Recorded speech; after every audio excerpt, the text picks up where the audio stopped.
সিঙ্গুরের ইন্দ্রখালীতে মুখ্যমন্ত্রী মমতা বন্দ্যোপাধ্যায়ের সভাস্থলের ঠিক বিপরীতেই তৎকালীন সময়ে সিঙ্গুর আন্দোলনের বিভিন্ন মুহূর্ত তুলে ধরা হয়েছে। দেখতে পাচ্ছেন পিছনে বিশাল আকার সেই ফ্লেক্স লাগানো হয়েছে। বিভিন্ন মুহূর্তগুলো যে আন্দোলন, সেই আন্দোলনের সময়কার মুহূর্তগুলো যেখানে মুখ্যমন্ত্রী রয়েছেন তৎকালীন সময়ে, সেই সমস্ত স্মৃতিগুলোকে আবার যেহেতু মুখ্যমন্ত্রী আসছেন সেটাকে উস্কে দিতে কার্যত সেই ফ্লেক্সই লাগানো হয়েছে। এখানে যারা রয়েছেন একটু কথা বলি।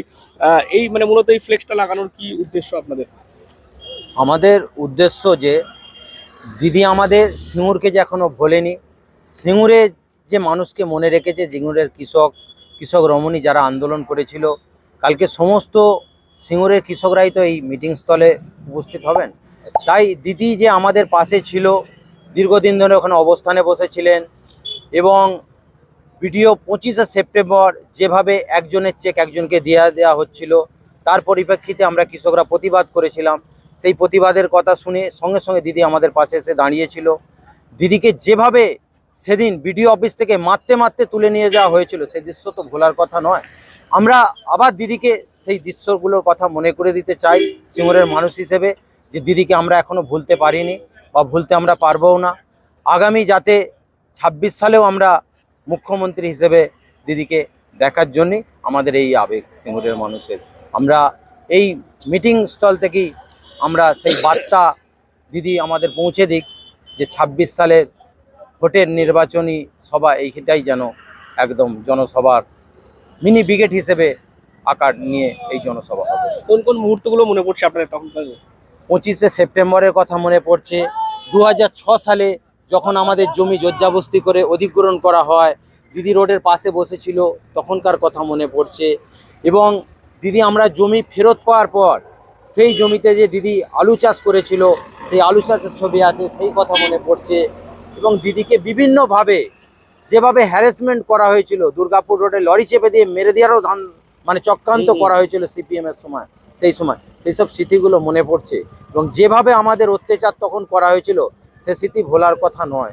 এখনও যদি সেই স্মৃতির কথা আমাদের মনে পড়ে, গায়ে কাঁটা দেয়, গা শিউরে ওঠে। সেই স্মৃতির কথা মনে পড়লে, যেভাবে সিপিএম তখন আমাদের উপর অত্যাচার করেছিল, তার প্রশাসন, তার পুলিশ। প্রধানমন্ত্রী 10 দিন আগে এসেছিলেন, কোনো শিল্প বার্তার প্রতিশ্রুতি সেইভাবে নির্দিষ্ট করেভাবে দেননি।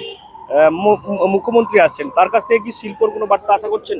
না, শিল্পর বার্তা বলতে আমরা কোনোদিনই কৃষকরাও শিল্প বিরোধী ছিলাম না, শিল্প বিরোধী আন্দোলন আমরা করিনি। আমরা চেয়েছিলাম আমাদের যে উর্বর জমি, যেগুলো 4 ফসলি 3 ফসলি জমি, সেই জমিগুলো আমাদের ফেরত দিয়ে যেগুলো 1 ফসলি জমি আছে সেইগুলোর ওপর শিল্প হোক, আমরা এটাওতে চেয়েছিলাম। যখন গোপাল কৃষ্ণ গান্ধী রাজ্যপাল ছিলেন, তখন তো একটা আলোচনার মাধ্যমে হয়েছিল 600 একরে শিল্প হোক, আর 400 একর যে উর্বর জমি আছে সেটা ফেরত দেওয়া হোক। সেটা যদি সিপিএম সরকার মানতো, তাহলে আজকে আমাদের সিঙ্গুরের মাঠে শিল্পও হতো, কৃষক হাসতো, তাতে আমরা সকলেই খুশি হতাম।